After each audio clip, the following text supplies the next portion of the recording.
Bueno, ok, vamos a leer Hebreos capítulo 11, versículos 20, 21 y 22, versículo a versículo.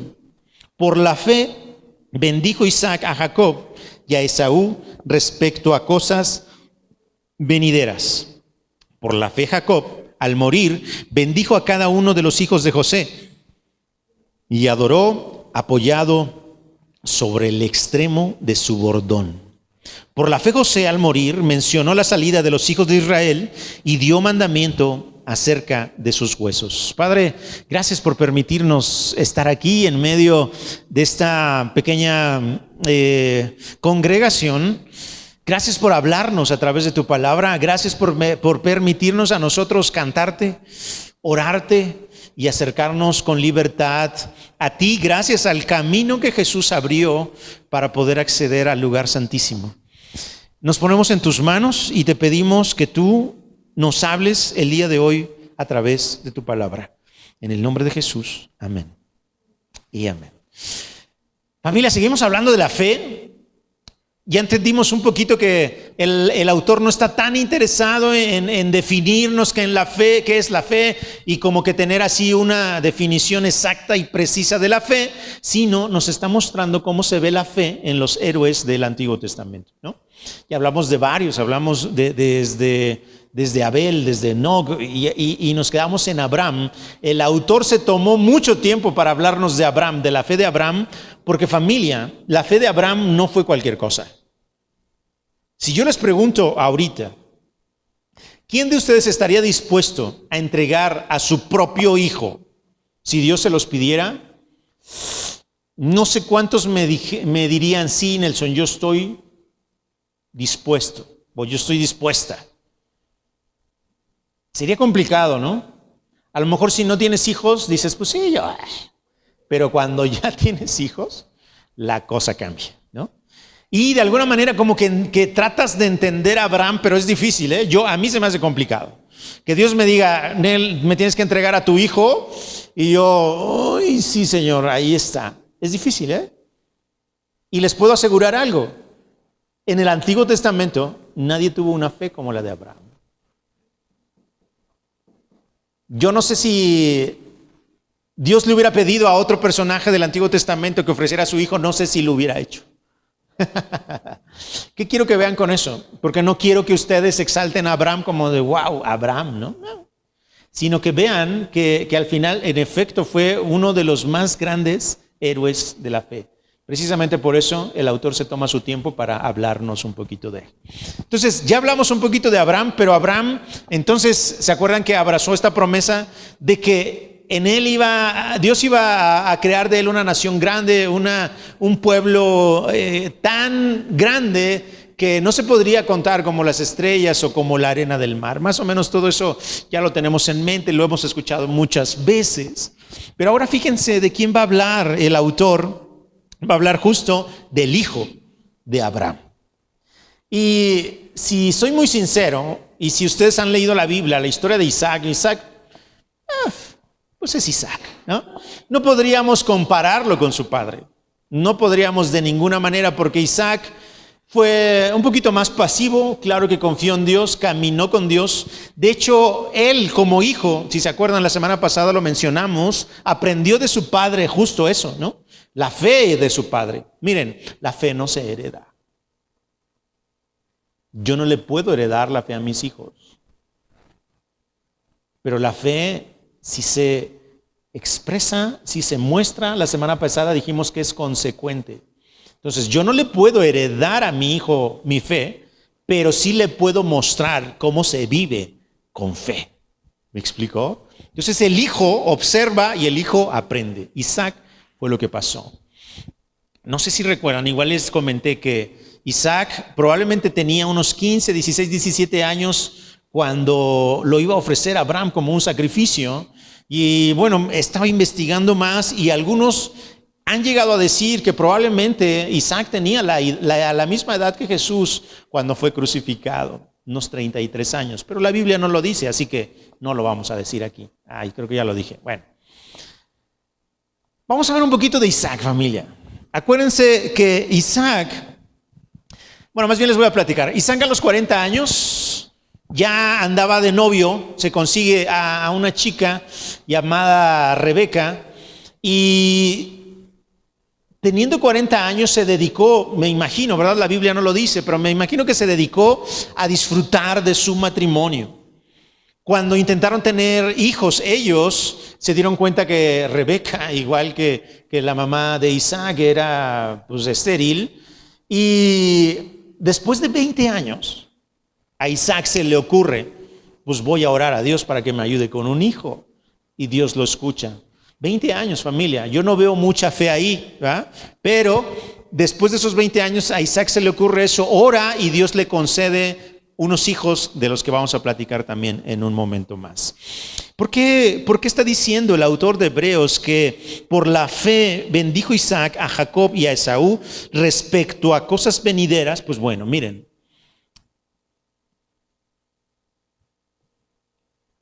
Cuando por fin Isaac y Rebeca pueden tener y concebir a estos hijos, los dos hijos estaban peleando en el vientre por querer nacer primero.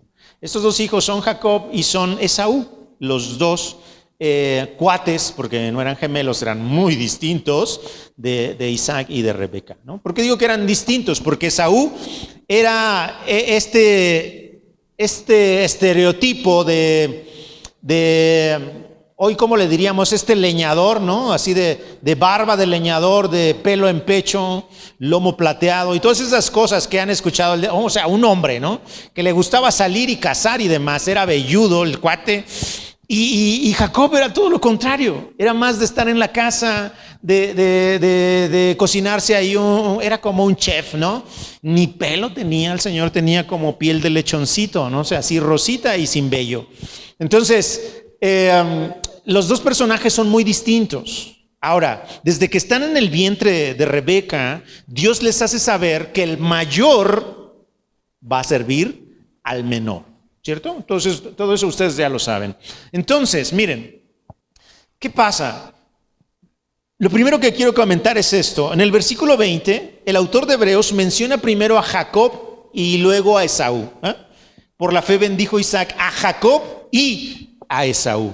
Este orden, señores, este orden es incorrecto al momento de escribirlo y más en esta época, porque siempre se escribe el nombre de la persona que es superior, siempre. Esaú es el hermano mayor, Jacob es el menor. Jacob debería estar después, pero está escrito así por una razón, porque Dios determinó que en efecto Esaú, que era el mayor, iba a servir a su hermano menor. Entonces, por esta razón, el autor menciona primero a Jacob y luego a Esaú. Pero miren, la fe de Isaac resulta que el autor me imagino que estaba como que tratando de ver todo el panorama de la vida de Isaac y Dios le inspira a que hable de la fe de Isaac justo en sus últimos años de vida. Cuando Isaac ya no puede ver, está medio ciego. Y miren, qué interesante que el autor se enfoque en la fe de alguien de esta edad, porque a nosotros nos empieza a dar un achaque por nuestra edad. Y estaba casi a nada de decirles mi edad, pero mejor no. y decimos, ay, pero ¿dónde estás, Dios? Y no, este señor ya ni veía, pero su fe seguía intacta, fuerte el Señor, ¿no? Entonces, miren, hay toda una historia de Jacob y Esaú en donde el autor como que no le da mucha importancia. El autor se va específicamente al final de los días de Isaac. Familia, probablemente Dios quiere hablarnos de eso, que la fe la tenemos que abrazar y atesorar y estar bien firmes en nuestra fe hasta los últimos de nuestros días. Aun cuando la vejez ya esté haciendo sus estragos en nosotros, aun cuando la vejez ya me impida, ¿no? A veces hasta ponerme de pie o incluso ver, como en el caso de Isaac. Pero Isaac al final bendice a estos dos muchachos. La fe de Abraham, familia, fue una fe, insisto, ejemplar. Pero estos dos señores, Isaac y luego Jacob, y la mamá, Dios mío, no eran como una familia normal, ¿no? Si esto se hubiera escrito en esta época, hubieran dicho que esta era una familia tóxica. Isaac amaba a Esaú como no tienen idea. Mi hijo, el varonil, ¿no? El de pelo en pecho, el que sale y caza y y trae acá lo que cazó y lo cocina, etc. Huele a hombre este señor, ¿no? Y Rebeca amaba a Jacob. El tranquilo, el hogareño. ¿Qué es eso de andar saliendo a cazar? Pues si aquí criamos borreguitas, pues de aquí cocino. No le gustaba eso, era más de casa. ¿Se acuerdan qué pasó el día que Isaac iba a bendecir a su primogénito? Más o menos, ¿alguien se acuerda? Esa historia habla de una familia disfuncional. O sea, Isaac manda a llamar a Esaú porque es el mayor para bendecirlo y la esposa no sé qué hace detrás de la puerta oyendo, para empezar, ¿no? Y peor aún, hace hasta lo imposible para que lo que quiera hacer Isaac no se logre. Porque Isaac quiere bendecir a su primogénito, a Esaú. Y Rebeca quiere que bendigan a Jacob, su consentido. Jacob era un listillo, ¿eh? Si hoy pudiéramos describirlo, diríamos que era una fichita. Jacob todo el tiempo estuvo sacándole provecho a todo. Nelson, ¿y entonces por qué están Jacob y está Esaú y está Isaac en esta lista de héroes de la fe?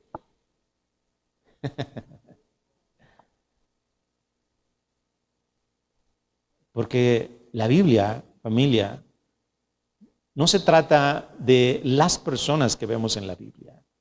La Biblia se trata de las cualidades y los atributos de Dios.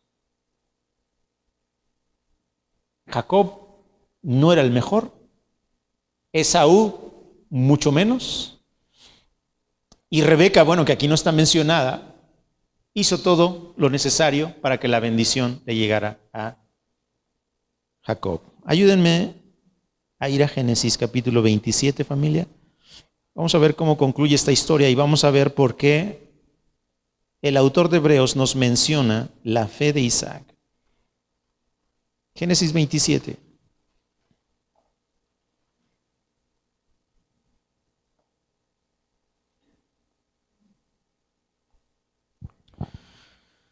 Le pide Isaac entonces a Esaú que vaya a cazar algo y que le cocine el plato que más le gusta a Isaac. Y se va Esaú.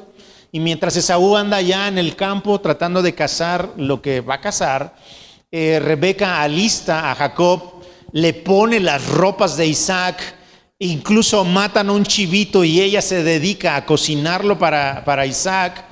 Y Jacob está como que asustado, como que no sabe qué hacer, y le dice a su mamá: no te preocupes, tranquilo. Pero mamá, yo soy lampiño, mira mi piel rosita y sin vello de lechoncito, y Isaac tiene demasiado vello. Tranquilo, mijo. Y agarra la piel del mismo animalito que mataron y ¿cómo se la pegó a Jacob? No sé, pero el chiste es que parecía entonces donde Jacob no tenía vello, ahí se le puso esta piel con estos vellos para que Isaac de alguna manera pensara que era realmente su hijo Esaú. El chiste es que cuando Jacob llega delante de Isaac, al final Isaac termina bendiciéndolo, ¿no? Después de tener sus dudas de, bueno, ¿será o no será? Termina bendiciéndolo, y miren lo que pasa en el versículo número 32. Vamos a leer en el 32. Resulta que ya Isaac comió, ya bendijo a Jacob, y llega Esaú, y miren lo que pasa en el versículo número 32. Entonces Isaac, su padre, le dijo: ¿Quién eres tú? ¿Quién eres tú? y le dijo: yo soy tu hijo, tu primogénito, Esaú. Y se estremeció Isaac grandemente y dijo: ¿quién es el que vino aquí, que trajo caza y me dio, y comí de todo antes que tú vinieses? Yo lo bendije y será bendito. Cuando Esaú oyó las palabras de su padre, clamó con una muy grande y muy amarga exclamación y dijo: bendíceme también a mí, padre mío. Y él le dijo: vino tu hermano con engaño y tomó tu bendición. Y Esaú respondió: bien llamaron su nombre Jacob, pues ya me ha suplantado 2 veces. Se apoderó de mi primogenitura y he aquí ahora ha tomado mi bendición. Y dijo: ¿no has guardado bendición para mí, Isaac? Y dijo, Isaac respondió y dijo a Esaú: he aquí yo le he puesto por señor tuyo y le he dado por siervos a tus hermanos. De trigo y de vino le he provisto. ¿Qué pues te haré a ti ahora, hijo mío? Y Esaú le dice: no tienes más que una sola bendición, padre mío. Bendíceme a mí, padre mío. Y alzó Esaú su voz y lloró. Entonces Isaac su padre habló y le dijo: he aquí será tu habitación en grosuras de la tierra y del rocío de la tierra de arriba, y por tu espada vivirás y a tu hermano servirás. Y sucederá cuando te fortalezcas que descargarás su yugo y tu cerviz. Miren lo que dice el 41, ojo. Y aborreció Esaú a Jacob por la bendición con que su padre le había bendecido, y dijo en su corazón: llegarán los días del luto de mi padre y yo mataré a mi hermano Jacob. ¿Qué fue? Les digo que esta es una familia súper disfuncional, ¿no? O sea, un hijo suplantando al otro, la mamá, déjenme usar una expresión, de alcahueta con Jacob, Esaú dejando a un lado lo que Dios ya, Isaac dejando a un lado lo que Dios ya había dicho de que el mayor iba a servir al menor, etcétera, ¿no? Pero vamos a regresar a Hebreos, familia. Quiero que vean algo muy interesante. Al final, la bendición que expresó Isaac para con Jacob, esta bendición es la que Dios ya había planeado desde el principio. A lo que voy es, nosotros, familia, podemos tener nuestras expectativas, nosotros podemos pensar: es que Dios seguramente va a hacer esto, seguramente Dios lo va a hacer así, seguramente Dios va a hacer esto con mi hijo, seguramente Dios va a hacer aquello con mi hija. Y al final, familia, Dios va a cumplir su propósito en cada uno.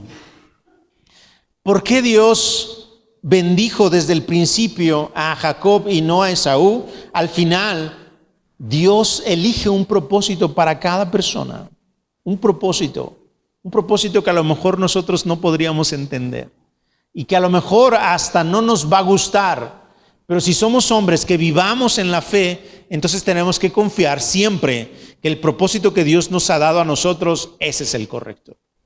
Ese es el correcto. Hoy nos seguimos peleando con: híjole Dios, pero no hubiera sido mejor que aquí estuviera todavía esta persona, que aquí se hicieran las cosas de esta o de aquella manera, como tratándole de dar consejos a Dios. Hoy lo decimos porque estamos peleando con esta carne que siempre se está oponiendo a Dios, pero cuando estemos en su presencia vamos a declarar: Dios, lo que tú elegiste para nosotros fue lo correcto.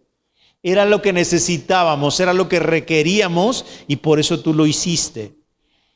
Pasó esto con Jacob y con Esaú. Aunque un papá quería uno y el otro al otro, Dios determinó quién es el que le iba a dar continuidad a la promesa que Dios ya le había hecho a Abraham. Entonces, aunque Isaac, vuelvo a insistir, no tenía la fe de su padre, Dios lo usó para bendecir a sus 2 generaciones respecto a cosas futuras. Es decir, respecto a la misma promesa que Dios ya le había hecho a Abraham. Por eso, familia, yo les he estado insistiendo. A lo mejor hoy nosotros no vemos esas promesas, pero si nosotros no estamos firmes en nuestra fe, entonces vamos a estar siempre dudando respecto a lo que va a pasar con nuestras generaciones. No podemos caminar ya así, necesitamos caminar bien firmes de lo que Dios ha prometido para nuestras generaciones. Esa es la fe. ¿Por qué? Porque la fe no se ve. Entonces probablemente nosotros, insisto, no veamos ciertas promesas, Pero necesitamos estar bien plantados, bien confiados en Dios, de que si Él ya prometió algo para nuestras generaciones, Él lo va a cumplir, aun cuando nosotros ya no estemos en esta tierra. Entonces tenemos una responsabilidad. ¿Cuál? Pues no soltar esta fe, abrazar esta fe, de tal manera que, insisto, estas promesas alcancen a nuestras generaciones. Hoy nos estamos peleando, ¿verdad? No, es que mi hijo, no, es tremendo, hace esto, hace aquello, se junta con tales, Familia, nosotros necesitamos estar súper firmes en nuestra fe. Vuelvo a insistir, no porque esta fe se la podamos transmitir a nuestros hijos, sino que ellos van a tener que ver en nuestro estilo de vida cotidiano la fe que tenemos. ¿Se han dado cuenta que cuando ustedes le quieren decir algo a su hijo lo primero que les va a decir, pero si tú, mamá, pero si tú, papá, o sea, ¿cómo hablas, cómo te expresas, cómo me tratas? Entonces la fe nosotros la tenemos que mostrar de manera cotidiana, en nuestro estilo de vida, en nuestro diario vivir. Y eso es lo que a nuestros hijos van a decir, mi papá vivía así por fe. Yo me acuerdo que mi mamá oraba. Yo me acuerdo que mi papá oraba. Yo me acuerdo que mi papá cantaba. Yo me acuerdo que mi papá iba a la iglesia. ¿Me estoy explicando? No saben cuántos testimonios he escuchado el día de hoy de gente que dice, pues sí, mi papá iba a la iglesia y wow, ¿no? En la iglesia, pero llegaba a la casa y uff. ¿Me estoy explicando? Por eso en la mañana decíamos, gracias a Dios porque Él nos está transformando de tal manera que ya no estamos obedeciendo cosas de no hagas. Y de hecho Pablo también lo dice, ¿no? No comas, no bebes, no manejes. O sea, no se trata de eso. Se trata de qué traemos en el corazón. ¿Se acuerdan de mi amigo, el que les dije del trabajo con el que platiqué? Una cosa que me comentó fue, yo creo que las personas, esto así me lo dijo, yo creo que las personas deberían empezar a obedecer a Dios de una manera más, y como que buscaba una palabra, y él decía, como que debemos seguir a Dios, obedecer a Dios de una manera más natural, me dice.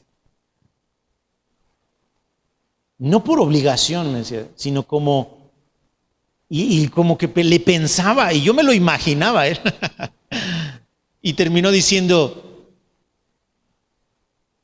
como por amor.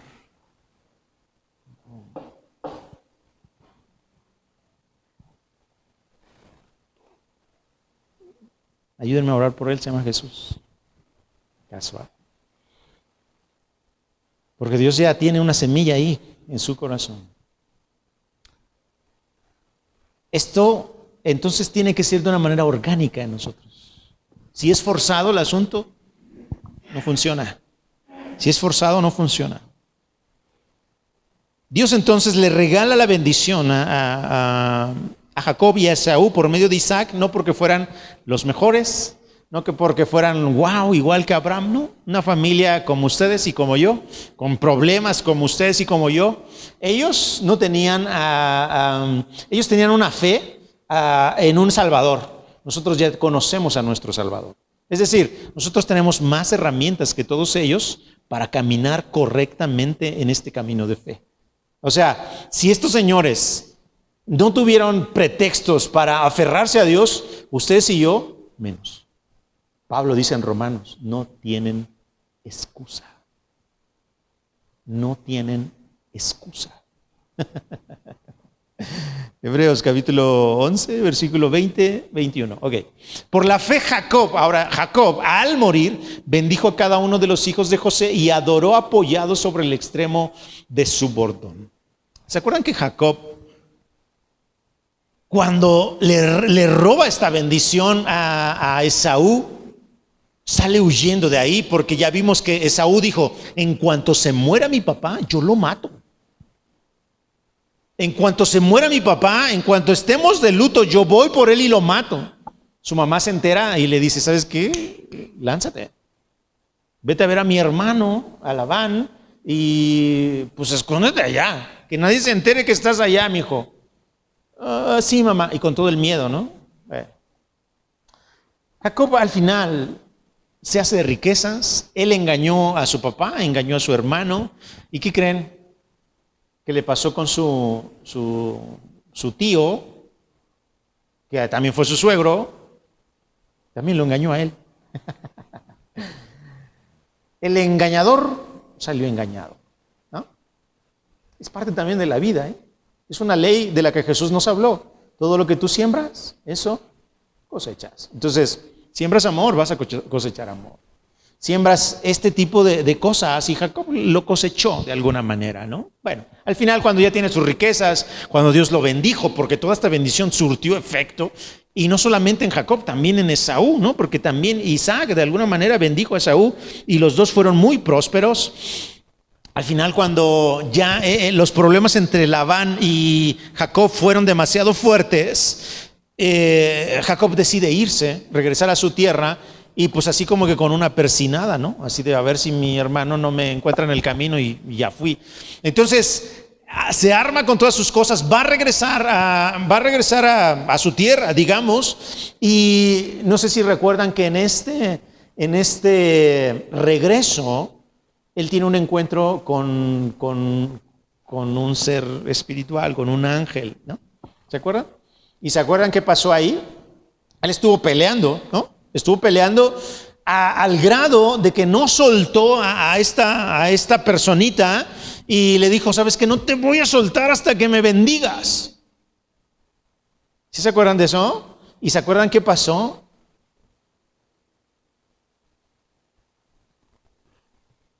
¿Sí se acuerdan? Porque yo no me acuerdo. A ver, díganme. No, no es cierto. Lo toca, ¿no? Lo toca. Dice que en el muslo, no me acuerdo. El punto es que termina Jacob saliendo de ahí cojeando. Imagínense, él va de regreso a ver a su hermano con esta incertidumbre de si, híjole, voy a tener que pelear con él, no sé qué va a pasar. Y todavía en medio del camino queda ya rengo, digamos, cojo. ¿Se dan cuenta que el orgullo de Jacob está hasta los cielos? Es el consentido de mamá. Le ha ido bastante bien. Con Labán hizo una riqueza que, o sea, era tan astuto el cuate que le daba de comer ciertas cosas a las ovejitas para que salieran de una manera, ¿no? Y hacía tratos con Labán. Oye, si las ovejitas salen pintas, me las quedo yo. Y si salen lisitas, te las quedas tú. Órale, va. Entonces él hacía lo necesario para que nacieran pintas, ¿no? Y Labán decía, ay, este chamaco como que me está viendo la cara. Vamos a cambiarle, ¿no? Ahora tú las pintas y yo ok, va, no te preocupes. Y Jacob lo que hacía era, pues le dejo de dar estos alimentos y entonces ahora van a salir lisas y limpias. Y él entonces acumuló y se hizo muy rico. Ese cuate estaba hasta arriba, lo tenía todo. Cuando tenemos todo, es bien difícil que voltemos a ver a Dios. Es bien difícil que voltemos a ver a Dios. ¿Por qué termina el versículo diciendo, y adoró apoyado sobre el extremo de su bordón? ¿Se acuerdan qué es el bordón? Es como el báculo, es como mi bastoncito. Y termina Jacob su vida, porque casual, el autor como que va a hablar, vuelvo a insistir, del último momento pues sí, de sus últimos días, de sus últimos años de estos personajes, en donde su fe, vuelvo a insistir, aunque ya eran viejitos, seguía firme. Jacob termina adorando apoyado sobre el extremo de su bordón por la herida que el mismo ángel le había hecho. Miren, Jacob confió todo el tiempo en su conocimiento, en su inteligencia, en lo astuto que era. Tan astuto que hasta le compró la primogenitura a Esaú, ¿no? Con un platito ahí de un guiso rojo, unas lentejas. ¿Las lentejas son rojas? Pero en aquel tiempo. Así dice la Biblia, ¿no? Que era un guiso rojo. Bueno, era tan astuto que hasta consiguió la primogenitura. Jacob no sabía, no, más bien, él jamás pensó en que dependía de Dios. Él dependía de él mismo, de sus capacidades, de sus habilidades.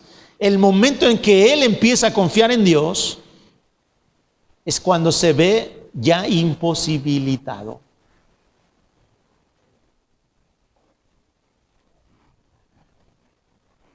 No sé si a la mayoría de ustedes, si no es que a todos, hemos aprendido a confiar en Dios cuando Él nos quita aquello que parecía que era lo que nos tenía de pie, lo que nos sostenía.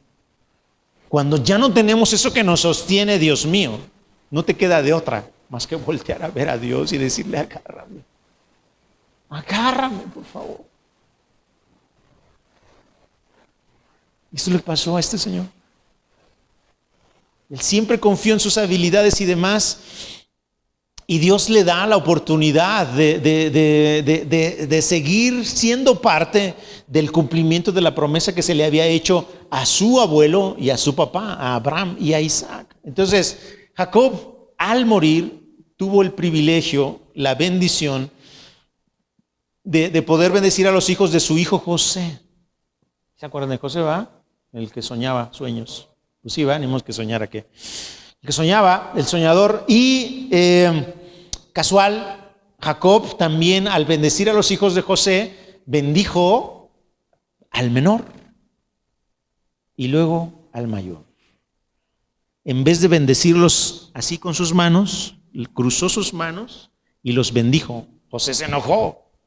No, papá, así no es, porque Jacob también andaba ya ciego. No, papá, es al revés. Tú quieto, ¿no? Porque esto es lo que el Señor quiere. Vuelvo a insistir, familia, otra vez, no depende de nuestras habilidades. No depende de cómo nos ven los demás. Porque en efecto, o sea, Esaú era el fuerte, el robusto, el que seguro Dios lo va a usar. ¿Y qué creen? El pueblo de Israel así esperaba a su Mesías. A un David que se levantara en armas, y Dios les manda a un Jesús humilde, noble, manso. Y ellos así dicen: no, este es el que nos va a salvar. Qué fuerte. Qué fuerte. Y qué hermoso al mismo tiempo para los que nos consideramos insignificantes, que Dios nos voltee a ver. Eso es padrísimo.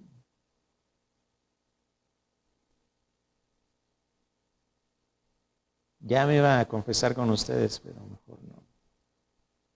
Bueno, siempre me sentí menos. De hecho, hasta el día de hoy todavía de repente.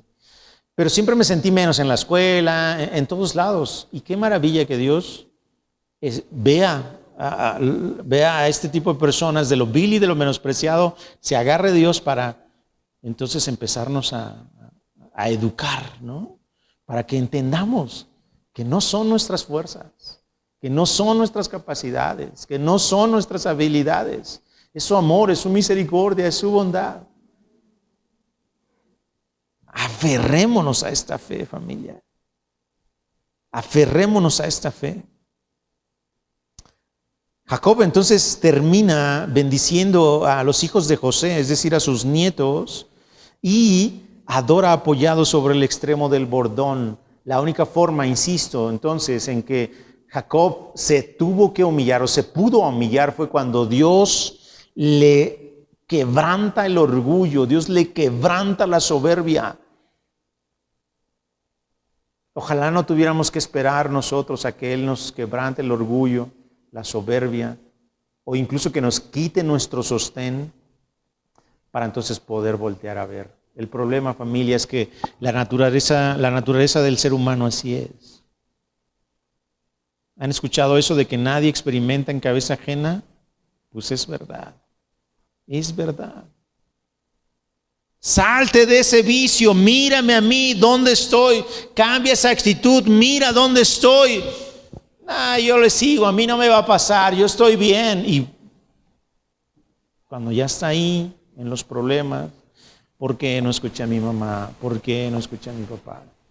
Si le hubiera hecho caso a mi mamá, no me hubiera casado con ese, ¿no? Señalé a Miriam para que se riera un poco.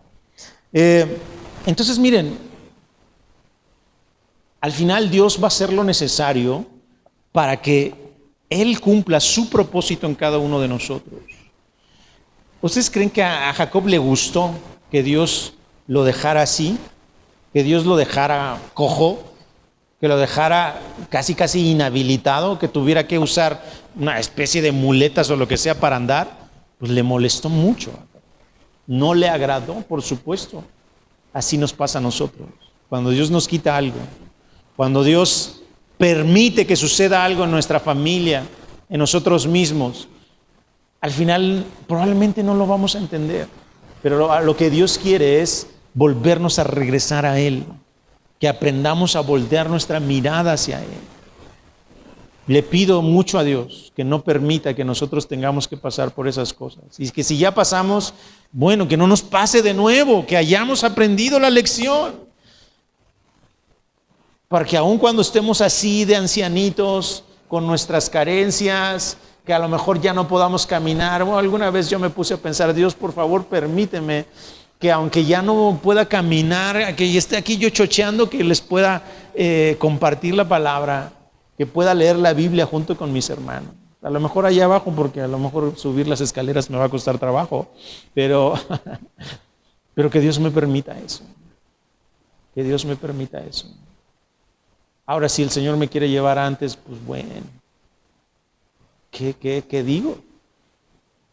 Estoy como el buen Pablo. Versículo 22, vamos a terminar, familia, ya. Versículo 22, por la fe José, ahora vamos con José, al morir mencionó la salida de los hijos de Israel y dio mandamientos acerca de sus huesos. ¿Qué está haciendo el autor de Hebreos, familia? Vuelvo a insistir, el autor está motivando nuestra fe. El autor nos está diciendo, miren, la fe de Abraham fue impresionante al grado que él estuvo dispuesto a dar a su hijo. Abraham es un siervo, es un patriarca, es una persona ejemplar. Pero miren también a Isaac, miren a Jacob y miren a José. Isaac y Jacob no son como que los más ejemplares, pero la fe, señores, transforma la vida de las personas. La fe hace que el corazón de Dios sea movido. ¿Se han imaginado esa escena del centurión cuando le dice a Jesús, no, Jesús, no vayas a mi casa, por favor? Solo di la palabra. Y Jesús quedó así de, wow, o sea, ni en Israel he encontrado tanta fe. Ve, y que sea hecho conforme a como has creído. Y él se fue sabiendo que su siervo, que por ahí dicen algunos que a lo mejor era su hijo, que su siervo ya estaba sano, que el pequeñito ya estaba sano. Él se fue con esa convicción. Eran días de camino y cuando regresa a casa, él no necesitó que le dieran la noticia. Aunque bueno, salieron a dársela. Pero él ya iba con la convicción de que su hijo había sido sanado por la palabra, la sola palabra de Jesús. ¿Se dan cuenta cómo la fe actúa en cualquier esfera? Yo no necesito esperar a ver la fe en medio de que yo esté conviviendo con gente que es cristiana. O sea, yo puedo encontrar la fe, necesitamos encontrar la fe, necesitamos encontrar a Cristo en donde sea. Jugando fútbol, estando haciendo mis actividades, estando en la escuela, cuando salgo de aquí, en donde sea, en mi marido gruñón, ahí puedo encontrar al Señor.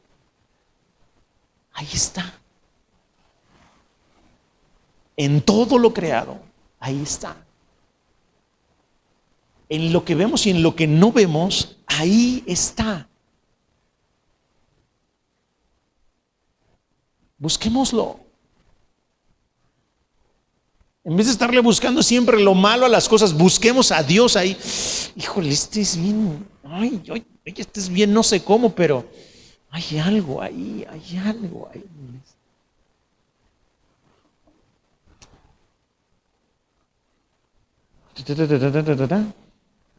¿Por qué dije eso? ¿No se acuerdan?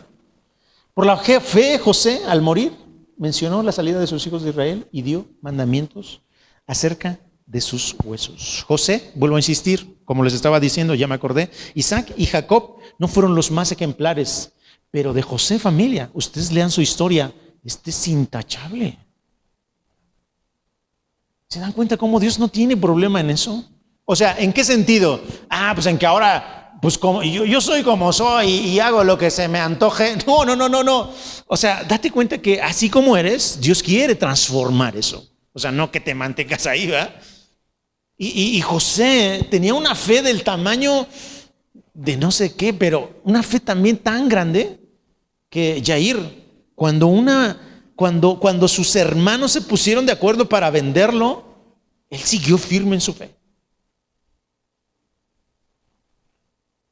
Cuando una mujer se le presentó enfrente semidesnuda, desnuda, qué sé yo, él salió huyendo por su fe y por su amor a Dios, por el temor de fallarle a Dios. ¿Se dan cuenta? ¡Qué impresión! ¡Qué impresión! ¡Qué impresión!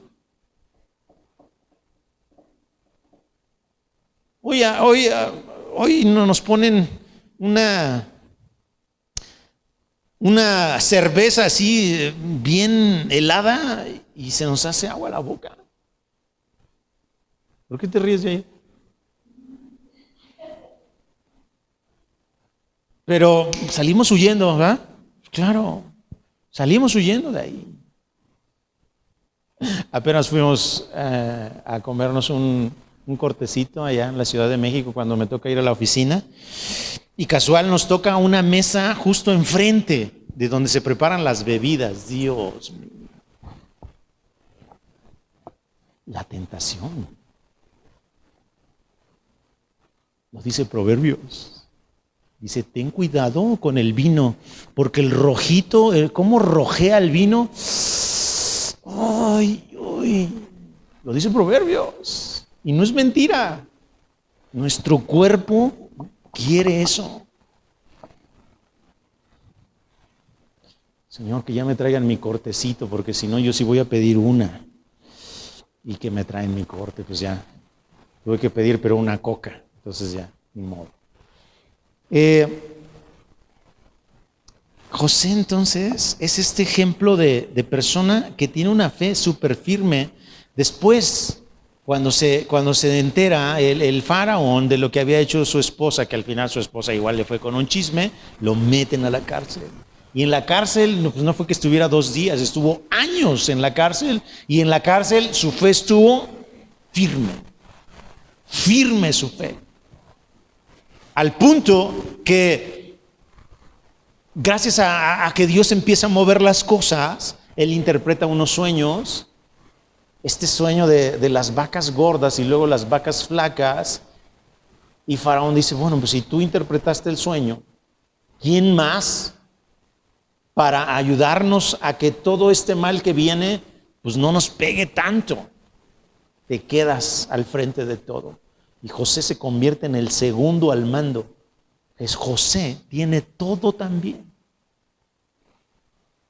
Pero ni aún con las riquezas, Clarita, pierde su fe. Sigue confiando en Dios. ¿Se dan cuenta cómo a algunos nos hace daño el dinero y a otros no? Lo acabamos de ver aquí.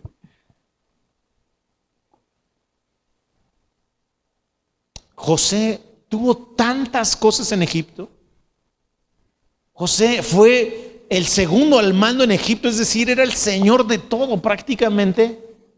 Y él aún así, al morir, le menciona la salida de sus hijos, la salida de los hijos de Israel. Aunque José tiene todo en Egipto, sabe que Egipto no es su nación.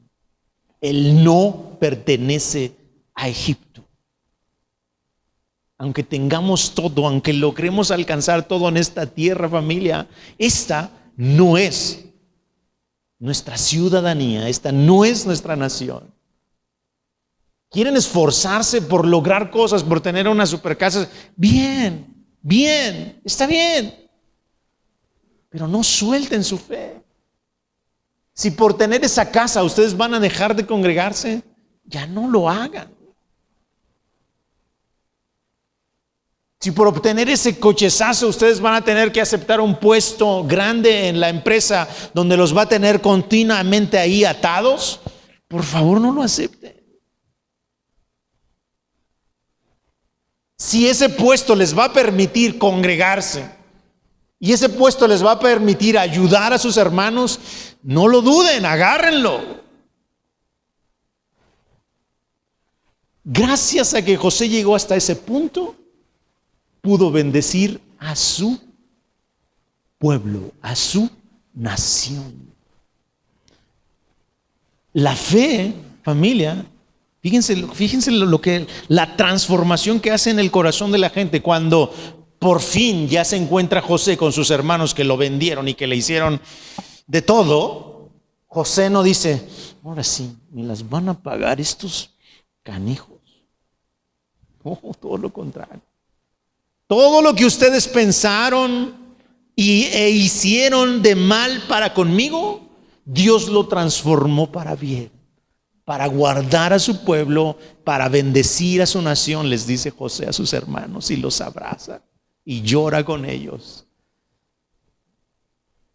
Cuando hay rencor, cuando hay orgullo, cuando hay odio en nosotros, cuando hay resentimiento, nos está faltando fe, porque la fe produce todas estas cosas dentro de nosotros. El Señor, a través de depositar nuestra fe en Él transforma todo lo que somos. Termina diciendo, miren, dio mandamientos acerca de sus huesos. ¿Qué está pasando con José? José sabe que su ciudadanía, que su país, que su tierra no es Egipto, y él tiene esta esperanza, esta convicción de que Dios los va a sacar de allí. José no sabe que el pueblo de Israel va a estar ahí 400 años, generaciones y generaciones que ya ni siquiera, iba a decir que ni siquiera habían oído hablar de José, pero sí habían oído hablar de José.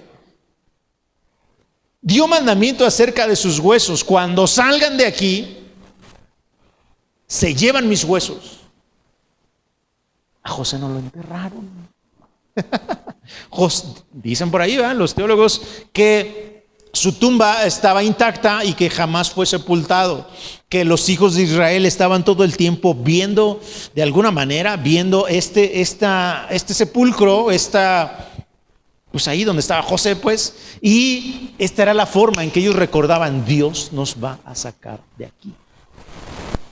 Hubo un momento en que su fe se apagó, se enfrió, pero cuando Dios le habla a Moisés para sacar a este pueblo, entonces la gente empieza a reavivar su fe. No permitamos, familia, que el tiempo apague nuestra fe. Yo sé que a veces se les hace cotidiano a ustedes así de otra vez a la iglesia. A mí me pasa, por eso lo digo. Pero no, de verdad. Yo lo que estoy aprendiendo es lo que les he dicho muchas veces. Justo cuando digo, hoy no quiero ir, es cuando me levanto. Báñate en Él. Ve a la iglesia. No quiero ir hoy con los pastores. No, ve. Y Dios, increíblemente, esa actitud equivocada que traemos la empieza a convertir.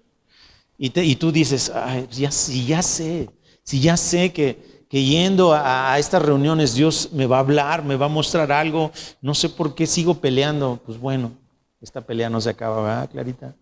Luis, no se acaba y no se va a acabar.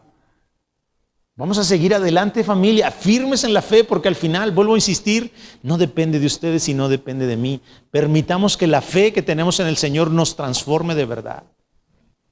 Y como lo dijimos en la mañana, ya no se trata de yo obligarme a, no debo hacer esto, no debo hacer esto. No, estemos pegados a la vid. Permanezcamos en la vid y van a ver cómo la vid va a producir en nosotros buenos frutos.